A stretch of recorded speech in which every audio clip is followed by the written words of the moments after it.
So I, my boyfriend, his best friend, and his girlfriend drove up to Big Bear on June 26th. Then a day later, another friend of ours drove on the 27th, and he was supposed to sleep downstairs, since there are only 2 bedrooms. The first night we stayed there, it was kind of creepy because the cabin was pretty remote, and of course, there were absolutely no lights outside. It is the woods with coyotes howling and bears, but nonetheless, completely normal activity. On the 27th, around 12 a.m., my boyfriend and I are in bed when suddenly our friend sleeping downstairs comes banging on the door, freaking out, saying he saw shadows in the woods and that the motion light came on and there was thumping outside. We got a little freaked, but my boyfriend got out of bed and checked the entire cabin and even went outside. Nothing. We go up to the other couple's room, where there's a porch with a sliding glass door that looks out to the woods. It's important to note that I am naturally very anxious and a scared person, while my boyfriend is a rock. He is calm and logical, while I tend to jump to the worst case scenario.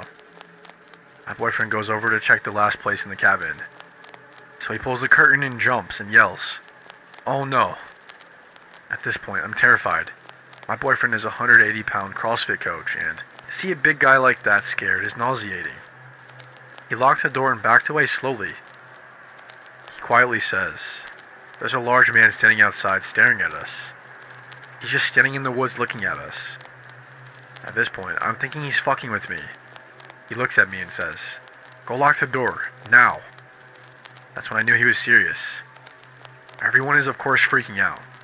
I run and lock the door behind us, and we all decide to stay in the room to keep an eye out. It's the middle of summer, and it's really hot, but we refuse to open a window. I'm so scared, but trying not to show it, as everyone else seems to have calmed down. About 30 minutes go by, and nothing happens. I get annoyed with the heat, and the fact that there's 5 people in a tiny room, and 3 of them are men, so my boyfriend and I go back to our room. I'm still pretty spooked, so my boyfriend tries to cheer me up. At this point, it's about 1:30 a.m. I told him that I was too scared to sleep with the lights off, and he tells me that it's fine. And he understands, so we just lay with the lights completely on. Finally, I start drifting to sleep when I hear a thud. I sit up and look at my boyfriend. He looks at me. Then the power cuts. I immediately start crying, and I'm trembling, and I can't see anything because it's pitch black.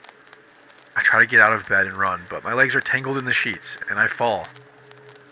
My boyfriend picks me up and we grab our phones and run to the other room where everyone else was staying. I'm completely hysterical at this point. I try to contact our host, but nothing will go through. I try to call my dad, but all of our phones say no service. We are alone out there. Thank goodness, the friend who drove up after us had a different carrier because his phone had 1 bar. So he calls the local sheriff. I realize now it might be a bit of an overreaction, but at the time we kind of thought we were going to die. He's on the phone with the sheriff, and they transfer us to the utilities company. We give the address, and they tell us that we are too far in the woods, and they don't cover that area. At this point, we are wondering if the entire area has no power, or if the man outside had just cut our power. We call 911 to report suspicious activity and a power outage. They send the fire department. A few hours go by, and it's 3 o'clock in the morning, and suddenly the power comes back on. We fall asleep, and the next day we talk to some locals of the area. We told them our power went out, and he said that was strange and that shouldn't have happened. He told us the only reason that happens out here is because of a snowstorm. He said he couldn't explain it.